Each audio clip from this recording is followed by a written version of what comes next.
নমস্কার দর্শকবৃন্দ, আমি ডক্টর তপন চৌধুরী। আমার যোগমিও চ্যানেলে আপনাদের সবাইকে স্বাগত জানাই। আশা করি আপনারা সবাই সুস্থ আছেন এবং ভালো আছেন। আপনি কি এমন কাউকে চেনেন যে সবসময় ভাবে যে আমার পার্টনার আমাকে ঠকাচ্ছে? কথায় কথায় সে জেরা করে, কথায় কথায় সে ফোন চেক করে, কথায় কথায় সে সন্দেহ করে, হঠাৎ করে সে কিন্তু রেগে যায়, সে নিজের আপন মানুষকেই শত্রু বলে মনে করতে থাকে। দর্শকবৃন্দ, আপনি কি এমনই? যদি সম্পর্কের মধ্যে সন্দেহ একবার ঢুকে যায় বা সন্দেহ চলে আসে, তাহলে সেই সম্পর্কটা আস্তে আস্তে কি হয় যে ভেঙে যায়, বা কোনো সংসারে সন্দেহ ঢুকে গেলে সেই সংসারটা আস্তে আস্তে কিন্তু ভেঙে যায়। দর্শকবৃন্দ, আজকে আমি এই ভিডিওতে মেন 4টি হোমিওপ্যাথিক ঔষধ নিয়ে আলোচনা করব, যা কিনা একজন নারী, একজন পুরুষের সন্দেহ বাতিক যে নেচার বা যে স্বভাব, তাতে কিন্তু খুব ভালো রকম কাজ করবে। আশা করব দর্শকবৃন্দ আপনারা ভিডিওটা শেষ পর্যন্ত দেখবেন। আজ আমরা যে বিষয়টা নিয়ে কথা বলবো, সেই বিষয়টা খুব ছোট মনে হলেও সেটা কিন্তু আস্তে আস্তে যখন বড় হয়, বা সেই বিষয়টা যখন আস্তে আস্তে বড় হয়, তখন একটা পুরো পরিবারকে নষ্ট করে দেয়। অ্যাকচুয়ালি সন্দেহ বাতিক বা অত্যাধিক সন্দেহ বাতিকের জন্য এটা কিন্তু হয়ে থাকে। এবার আপনারা অনেকেই বলবেন যে সন্দেহ বাতিক মানে একটু একটু সন্দেহ করলেই তাকে সন্দেহ বাতিক বলবো, তা কিন্তু নয়। এরা কেমন টাইপের মানুষ? না, এদের মধ্যে দেখতে পাওয়া যায় যে হাজব্যান্ড ওয়াইফের মধ্যে অনেক সময় মনে হয় স্বামী বা স্ত্রী কোথায় গেল, ফোনে সে কার সাথে হেসে কথা বলছে, ফোনে মিস কলটা এলো, সে ফোনটাকে হাইড করে নিল কেন, তার ফোনের মধ্যে এতগুলো কল ঢুকে আজকাল আমি একটাও কল দেখতে পাচ্ছি না কেন, বা সে ঘরে দেরি করে ফিরছে কেন, সে ফোনের মধ্যে বারবার কার সাথে কথা বলছে, বা ফোনের মধ্যে এতক্ষণ ধরে তাকে ওয়েটিংয়ে দেখতে পাচ্ছি কেন, কার সাথে কথা বলছিল। সে কোনো ফেসবুক অ্যাকাউন্টে যদি ঢুকে কোনো ফেসবুক অ্যাকাউন্টে স্ক্রল করে, তাহলে চুপি চুপি তার ফেসবুক অ্যাকাউন্টটাকে দেখা, কার সাথে কথা বলছে, কার অ্যাকাউন্ট চেক করছে, কার ফটোতে লাইক মারছে, কার ফটোতে কি কমেন্ট করছে।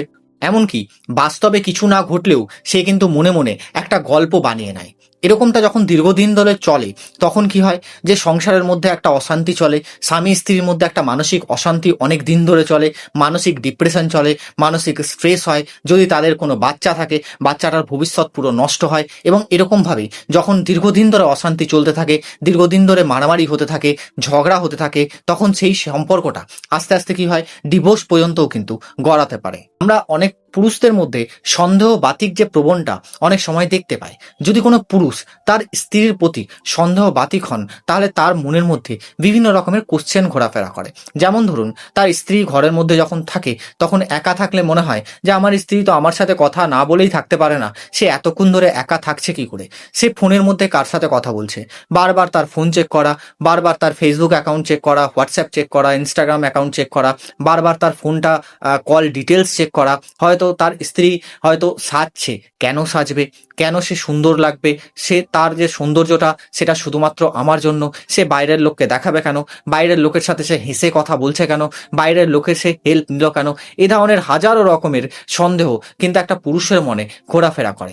এবং সে এই সন্দেহ বাতিকটা কেন করে, তার কারণটা হলো সে সবসময় ভাবে যে আমার স্ত্রী আমার থেকে বেটার কাউকে পেয়ে গেলে হয়তো সে আমাকে ছেড়ে চলে যাবে। যে একজন মহিলা যখন সন্দেহ বাতিক হন, তার মধ্যে আমরা কি কি লক্ষণ দেখতে পাই। যখন একজন মহিলা বা একজন স্ত্রী যখন সন্দেহ বাতিক হন, তখন তার মনের মধ্যে কিন্তু বিভিন্ন রকমের চিন্তাভাবনা ঘোরাফেরা করে। তার হাজবেন্ড যদি কোথাও কাজ করে, সেটা নিয়েও সন্দেহ হয় যে সে আদৌ কাজে যায় তো, বা সে আদৌ কাজে প্রেজেন্ট হচ্ছে তো। যদি তার কাজের সাথে যদি কোনো মহিলা ওয়ার্কার থাকেন, তাকে নিয়ে সে সন্দেহ করে, সে তার ফোন নম্বর চেক করে, সে তার ফোন চেক করে, পাসওয়ার্ড চেক করে, পাসওয়ার্ড কেন দিয়ে রেখেছে, মিস কল কেন আছে, আননোন নম্বরে কল এলো কেন, তুমি কোনো মেয়ের সাথে কথা বলবে কেন, মেয়ের সাথে তোমার এত কথা বলার কি আছে, অফিসের জিনিস তুমি অফিসেই কথা বলো, ঘরে এসে কেন কথা বলছো, বা ঘরে কোনো মেয়েকে ডাকছো কেন, কোনো মেয়ের সাথে রাতে কথা বলছো কেন, কোনো মেয়ের সাথে তুমি হাসছো কেন, ঘুরে তাকাচ্ছ কেন।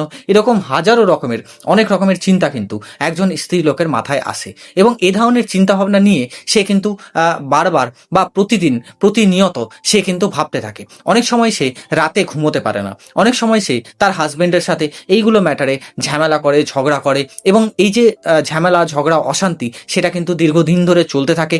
এবং যদি পুরুষ মানুষটা কিছু নাও করেন, তার প্রতিও কিন্তু বা তার মানসিক দিক থেকে তিনি প্রচুর রকমের বিপর্যস্ত হয়ে পড়েন। এবং অনেক সময় দেখা গেছে যে এই সন্দেহ বাতিক হওয়ার জন্য স্বামী বা স্ত্রী দুজনের মধ্যে যে কেউ একজন যদি অত্যাধিক পরিমাণে সন্দেহ বাতিক হন বা অত্যাধিক পরিমাণে অশান্তি করেন, তাহলে যে অন্য জন আছে বা সেকেন্ড জন আছে তিনি কিন্তু পরকীয়ায় লিপ্ত হয়ে পড়েন বা চেষ্টা করেন যে তিনি অন্য জায়গায় তার মানসিক সুখ, তার শারীরিক সুখ খুঁজে নেওয়ার।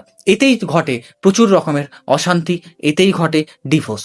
এইবার আপনাদের মনে অনেকেরই কোশ্চেন জাগতেই পারে যে কেন এই টাইপের সমস্যা হয় বা কেন এই টাইপের রোগ হয়। অনেক সময় দেখা যায় যে চাইল্ডহুড কোনো যদি ট্রমা থাকে সেখান থেকে এই সমস্যা হতে পারে। হয়তো কেউ তার আগে, অর্থাৎ বিয়ের আগে বা সম্পর্কে থাকাকালীন বা তার আগে সে কিন্তু কোনো প্রতারণায় পড়েছেন বা জন্য এই সমস্যাটা হতে পারে। হয়তো আপনার পার্টনার আপনার জন্য প্রচুর পরিমাণে পজিটিভ, তার জন্য এই সমস্যা হতে পারে। হয়তো সে একাকিত্বে ভোগে, তার জন্য এই সমস্যা হতে পারে। হয়তো সে প্রচুর পরিমাণে সোশ্যাল মিডিয়া দেখে, ফেসবুক দেখে, হোয়াটসঅ্যাপ দেখে, বিভিন্ন রকমের যে নিউজ সেটা সে শোনে, সেটা সে ফলো করে, তার জন্য এই সমস্যাটা হতে পারে। এছাড়াও দর্শকবৃন্দ, আত্মবিশ্বাস কম থাকলে এই সমস্যাটা হতে পারে। যদি আপনার পার্টনারের প্রতি আপনার বিশ্বাস না থাকে তাহলে এই সমস্যাটা হতে পারে। অথবা ধরুন পার্টনার যদি আপনার অ্যাংজাইটিতে ভোগে, ডিপ্রেশনে থাকে, ফেয়ারে থাকে, তাহলে এই সমস্যাটা হতে পারে। যদি আপনার পার্টনারের যদি কোনো কারণবশত হরমোনাল ডিসব্যালেন্স হয় বা ইমব্যালেন্স হয়, তার জন্যও কিন্তু তার মানসিক দিক থেকে এইসব লক্ষণ বা এইসব সমস্যা কিন্তু আসতে পারে। এরপরে বলবো দর্শকবৃন্দ যে আপনার বা আপনার পার্টনারের যদি কোনো রকমে কোনো এই টাইপের সমস্যা হয় বা মানসিক সন্দেহ বা মানসিক সমস্যা হয়, তাহলে এক্ষেত্রে মেন 4টি হোমিওপ্যাথিক ঔষধ কিন্তু এই সমস্যায় খুব ভালো রকম কাজ করে। আজকে আমার আলোচনার প্রথম যে ঔষধ সেটা হলো দর্শকবৃন্দ হায়াসিমাস নাইগা। এতে আমরা কি দেখতে পাই যে এ ধরনের পেশেন্ট কিন্তু তার সঙ্গীর প্রতি প্রচুর পরিমাণে সন্দেহ করে, ঈর্ষা করে, ঝগড়া করে, চিৎকার করে, বিভিন্ন বাজে ভাষায় গালাগালি করে। সব সময় সে কিন্তু সন্দেহ করে, সে সব সময় ভাবে যে তার সঙ্গী তার সাথে প্রতারণা করছে। সব সময় মনে রাখবেন দর্শকবৃন্দ, হায়াসিমাসের পেশেন্টের মধ্যে কিন্তু জেলেসি ভাবটা, অ্যাঙ্গারনেস ভাবটা, সন্দেহ ভাবটা সব থেকে বেশি থাকবে। সেটা পুরুষ হোক বা সেটা মহিলা হোক, সে কিন্তু কারণে অকারণে সন্দেহ করবে, সে কারণে অকারণে ঝগড়া করবে, সে কারণে অকারণে কিন্তু আপনার সাথে চিৎকার চেঁচামেচি করবে, আপনাকে ডমিনেট করবে, আপনাকে বিভিন্ন রকমের কথা শোনাবে। যদি আপনি এই টাইপের পেশেন্ট হয়ে থাকেন তাহলে আপনার ক্ষেত্রে হায়াসিমাস যে হোমিওপ্যাথিক মেডিসিনটা আছে এটা কিন্তু খুব ভালো রকম কাজ করবে। এরপরে যে ঔষধটা সব থেকে বেশি এই সমস্যায় কাজ করে সেটা হলো দর্শকবৃন্দ ল্যাকেসিস। ল্যাকেসিসের পেশেন্টের মনে কিন্তু সব সময় সন্দেহ ভাবটা লেগে থাকে। সে যা কিছু ভাবে সব সময় বাড়িয়ে ভাবে। সে মনে করে যে আমার হাজবেন্ড হয়তো অন্য কারোর সাথে জুড়ে আছে বা সে আমাকে প্রতারণা তো করছেই। যদি স্ত্রী হয় সে কিন্তু তার স্বামীর সম্বন্ধে ভাববে, যদি স্বামী হয় তার স্ত্রীর সম্বন্ধে সেম কথাটাই ভাববে। সে সব সময় ভাববে যে আমি বাড়ি থেকে বেরোলাম, আমার স্ত্রী বা আমার হাজবেন্ড কিন্তু অন্য সম্পর্কে হয়তো জড়িয়ে যাচ্ছে, হয়তো অন্য কারোর সাথে কথা বলছে, হয়তো সে হাসাহাসি করছে, হয়তো আদার্স কিছু সে কিন্তু কথা বলছে, এবং তার সাথে সাথে ভাবে যে তার বাড়ির সবাই তার বিরুদ্ধে। যদি এই টাইপের সমস্যা আপনার হয়ে থাকে তাহলে আপনার ক্ষেত্রে ল্যাকেসিস খুব ভালো কাজ করবে। অনেক সময় দর্শকবৃন্দ মহিলাদের মেনোপোজের পরেও কিন্তু বা মহিলাদের কোনো হরমোনাল ডিসব্যালেন্স হলে বা ইমব্যালেন্স হলে এই টাইপের সমস্যা কিন্তু আমরা দেখতে পাই। এক্ষেত্রে ল্যাকেসিস যে হোমিওপ্যাথিক মেডিসিনটা আছে এটা কিন্তু খুব ভালো রকম কাজ করে। পরে যে হোমিওপ্যাথিক মেডিসিনটা নিয়ে আমি আলোচনা করব দর্শকবৃন্দ সেটা হলো নাক্সভূমিকা। এতে আমরা দেখতে পাই যে আজকালকার দিনে মডার্ন যারা লোকজন আছেন বা মডার্ন যারা যুবক যুবতী আছেন, যারা চাকরিজীবী, যারা ব্যবসা বাণিজ্য করেন, তাদের ক্ষেত্রে এই নাক্সভূমিকা হোমিওপ্যাথিক মেডিসিনটা কিন্তু খুব ভালো রকম কাজ করে। এদের মধ্যে দেখতে পাওয়া যায় যে এরা কিন্তু রাত জাগে, এরা বিভিন্ন বিষয়ে বা বিভিন্ন জিনিস ভেবে নিয়ে এদের মাথায় কিন্তু চলে এবং এরা রাত জাগে। এদের মাথায় সন্দেহ ভাবটা থাকে। এদেরকে যদি আপনি কোনো কিছু জিজ্ঞেস করেন এরা ইরিটেট হয়ে যায়, পট করে সে রেগে যাবে, সে পট করে অনেক কথা শুনিয়ে দেবে, মনে মনে সন্দেহ বাতিক হয়ে থাকবে। এই সন্দেহের জিনিসগুলো বারবার সে ভাববে, এতটাই সে ভাববে সে রাত জেগে থাকবে। যদি সে ছেলে হয় বা যদি সে মেয়ে হয় তাহলে রাতের দিকে রাত জেগে যে নেশা করবে এবং সে রাতের দিকেই সব থেকে বেশি এই জিনিসগুলো নিয়ে ভাববে এবং সকালে ঘুম থেকে উঠে সে তার পার্টনারের সাথে ঝামেলা করবে, ঝগড়া করবে। যদি আপনি এই টাইপের সমস্যা দেখতে পান আপনার পার্টনারের মধ্যে তাহলে আপনি অবশ্যই তাকে নাক্সভূমিকা দিন। এতে দেখবেন যে তার যে সমস্যা, তার যে মানসিক লক্ষণ সেটা কিন্তু আস্তে আস্তে কম হবে। এরপরে যে হোমিওপ্যাথিক মেডিসিনটা সব থেকে বেশি ভালো কাজ করে এই সমস্যায়, সেটা হলো দর্শকবৃন্দ অ্যানাকার্ডিয়াম। অনেক সময় আমরা রোগীদের মধ্যে দেখতে পাই যে সে কিন্তু মানসিক দ্বন্দ্বে ভুগছে। সে এসে আমাদেরকে বলে যে ডাক্তারবাবু, আমি কিন্তু জানি যে আমার হাজবেন্ড খুব ভালো, আমি কিন্তু জানি যে আমার হাজবেন্ড কিন্তু আমাকে ধোঁকা দিচ্ছে না বা আমার সাথে প্রতারণা করছে না, কিন্তু কোথাও যেন আমার মন বলছে যে সে কোথাও যেন প্রতারণা করছে বা সে অন্য কোনো সম্পর্কে জড়িয়ে আছে। অনেক সময় এটা কিন্তু যুবক যুবতীদের মধ্যেও দেখতে পাওয়া যায়। অনেক যুবতীরা আছেন যারা অফিস ওয়ার্ক করেন, যারা হয়তো কোনো প্রফেশনে আছেন, তাদের মধ্যেও কিন্তু এই সমস্যাটা আমরা দেখতে পাই, তাদের মধ্যেও কিন্তু এই ভাবনা চিন্তাটা আমরা দেখতে পাই। তারা যে কিছু ভাবেন বা যা কিছুই করেন না কেন, তাদের নর্মালি যে ছোট ছোট মেমোরি, সেটা কিন্তু তিনি ভুলে যান। অর্থাৎ তিনি চাবি কোথায় রেখেছেন সেটা ভুলে যাবেন, তিনি ফাইল কোথায় রেখেছেন সেটা ভুলে যাবেন, তিনি কাকে কোন সময়টায় কথা দিয়েছেন দেখা করবেন সেটাও কিন্তু তার মাথা থেকে বেরিয়ে যায়। তিনি অলওয়েজ খামখেয়ালি অবস্থায় থাকেন, তার মাথায় হয়তো কোনো একটা জিনিস নিয়ে ঘুরছে, আপনার মনে হচ্ছে যে তার মাথা যেন কোনো একটা জিনিস নিয়ে ভাবছে, সে যেন কোনো একটা দ্বন্দ্বে পড়ে আছে। তাকে যখন আপনি জিজ্ঞেস করবেন, সে বলবে না কিছু হয়নি তো, না কই আমার তো কোনো সমস্যা নেই। তখন তাকে আপনি অনেক ভালোভাবে জিজ্ঞেস যখন করবেন বা অনেক মানিয়ে যখন জিজ্ঞেস করবেন, সে তখন বলবে যে আমার যেন কোথাও মনে হচ্ছে আমার যে পার্টনার সে কিন্তু আমার সাথে প্রতারণা করছে। তার মনের মধ্যে যে সেলফ কনফিডেন্স সেটা কম, তার মনের মধ্যে যে বিশ্বাস তার পার্টনারের প্রতি সেটা কম, সে সবসময় ভাবে যে তার জন্য কেউ ক্ষতি করছে। যদি আপনি এই টাইপের সমস্যা দেখতে পান, তাহলে সেক্ষেত্রে অ্যানাকার্ডিয়াম যে হোমিওপ্যাথিক মেডিসিনটা আছে সেটা কিন্তু খুব ভালো রকম কাজ করে।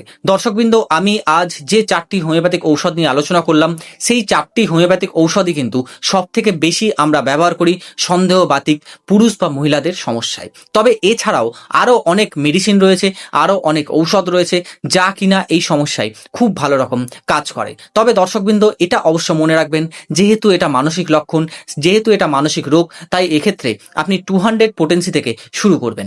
এক্ষেত্রে ডোজ হবে 2 ফোঁটা 2 চামচ জলের সাথে মিশিয়ে দিনে একবার, পরপর 2 দিন সকালে ঘুম থেকে উঠে খালি পেটে আপনি কিন্তু এই ঔষধের মধ্যে যে ঔষধের লক্ষণ আপনার সাথে মিলবে, শুধুমাত্র একটি ঔষধ আপনি কিন্তু সেবন করতে পারেন। এরপরে যদি আপনার 200 পোটেন্সি আবার লাগে বা 1M পোটেন্সি লাগে বা 10M পোটেন্সি লাগে বা হাই পোটেন্সি লাগে, তাহলে সেক্ষেত্রে অবশ্যই আপনি কাছের কোনো অভিজ্ঞ চিকিৎসকের কাছে একবার পরামর্শ নেবেন। তার পরামর্শ মতো আপনি কিন্তু ঔষধ সেবন করবেন। তার কারণটা হলো সমস্যা কতটা গভীরতা আছে, কীরকম ডোজ দিতে হবে, সেটা কিন্তু একজন ফিজিশিয়ান বা একজন চিকিৎসক আপনার জন্য কিন্তু ঠিক করবেন। এরপরে বলবো দর্শকবৃন্দ, যে ঔষধ খাওয়ার পাশাপাশি আপনি কি কি উপায় মেনে চলতে পারেন যাতে কিনা আপনার এ ধরনের লক্ষণ বা এ ধরনের সমস্যা তাড়াতাড়ি সেরে যায়। প্রথম কথা হলো, আপনাকে অত্যাধিক পরিমাণে সোশ্যাল মিডিয়া ঘাঁটা বন্ধ করতে হবে। এতে দেখবেন যে আপনার মাথা কিন্তু ক্লিয়ার থাকবে। ভুলভাল নিউজ শোনা বন্ধ করতে হবে। হঠাৎ করে ফেসবুকের বা স্ক্রল করে কোনো একটা রিলস পেলেন আপনি, সেই নিউজ দেখে হয়তো আপনি আপনার পার্টনারের প্রতি সন্দেহ করা শুরু করলেন, সেটা কিন্তু করা যাবে না, সেটা আপনাকে বন্ধ করতে হবে। নেক্সট বলবো, মোবাইল স্পাইং করা বন্ধ করুন। তারপরে বলবো যে আপনি আপনার পার্টনারের প্রতি বিশ্বাস রাখুন এবং আপনার পার্টনারকে আপনি আপনার মনের কথা খুলে বলুন, তার সাথে আলোচনা করুন। যদি তারপরেও আপনার মনে হচ্ছে যে আপনার পার্টনার আপনার সাথে প্রতারণা করছে, তাহলে অবশ্যই তার বিরুদ্ধে যে ডকুমেন্টসগুলো হয় বা তার বিরুদ্ধে কোনো প্রমাণ জোগাড় করুন, তারপরেই আপনি তাকে কোনো কথা বলুন বা কোনো অভিযোগ করুন। এছাড়াও আপনি মেডিটেশন করুন, এছাড়াও আপনি আপনার ঘুম ঠিক করুন। দেখবেন আপনার সমস্যা কিন্তু আস্তে আস্তে কমতে থাকবে। এরপরে যদি কোনো রোগী ঔষধ খেয়েছেন এবং তার সাথে সাথে উপায় করেছেন, কিন্তু তারপরেও তিনি ঝগড়া করছেন, মারধর করছেন, গালিগালাজ করছেন, নিজেকে নিজে আঘাত করছেন, বারবার তিনি কিন্তু সন্দেহবাতিক হয়ে উঠছেন, বারবার তিনি কিন্তু উল্টোপাল্টা কথা বলছেন, তার হ্যালোসিনেশন হচ্ছে, তাহলে তাকে অতি দ্রুত কোনো মেন্টাল হাসপাতালে নিয়ে যান বা কোনো মানসিক বিশেষজ্ঞকে দেখান। মনে রাখবেন, যে পুরুষ বা যে মহিলা বেশি সন্দেহ করে সে কিন্তু খারাপ নয়, সে ভেতরে ভেতরে একজন ভাঙা, একজন হৃদয় ভেঙে যাওয়া বা একজন ইনসিকিউর একজন মানুষ। তাকে ভালোবাসা দিন, তার সাথে খোলামেলাভাবে কথা বলুন, তাকে সময় দিন। দেখবেন যে তার মানসিক যে অবস্থা সেটা কিন্তু ঠিকঠাক হবে। যদি তাতেও না হচ্ছে, তাহলে দ্রুত তার ট্রিটমেন্ট করান। ঠিকঠাক সময়ে যদি ট্রিটমেন্ট করান বা ঠিকঠাক সময়ে যদি আপনি আপনার পার্টনারের সাথে কথা বলেন, খোলামেলাভাবে কথা বলেন, তাহলে আপনার সংসার বাঁচবে। আশা করব দর্শকবৃন্দ আজকের যে আলোচনা, আজকের যে টপিক আপনার খুব ভালো লেগেছে এবং উপকারে আসবে। যদি ভালো লাগে বা উপকারে আসে অবশ্যই ভিডিওটা লাইক, কমেন্ট এবং শেয়ার করবেন। যদি আপনি এই চ্যানেলে নতুন হন অবশ্যই চ্যানেলটা সাবস্ক্রাইব করে পাশে থাকা বেল আইকনটা প্রেস করে দেবেন, যাতে কিনা যখনই আমি এরকম ইনফরমেটিভ কিছু আপলোড দেবো তখনই যেন আপনার কাছে দ্রুতই নোটিফিকেশনটা পৌঁছে যায়। ভালো থাকুন, সুস্থ থাকুন, দেখতে থাকুন ইয়োগমিও চ্যানেল। এবং তার সাথে সাথে কমেন্টে লিখুন যে আপনার কি মনে হচ্ছে পুরুষদের সন্দেহ বেশি না মহিলাদের সন্দেহ বেশি। আমি অবশ্যই আপনার কমেন্টের জবাব দেবো। আজকের মতো এতটুকুই, দেখা হবে আবার নেক্সট কোনো আলোচনায় বা নেক্সট কোনো টপিকে।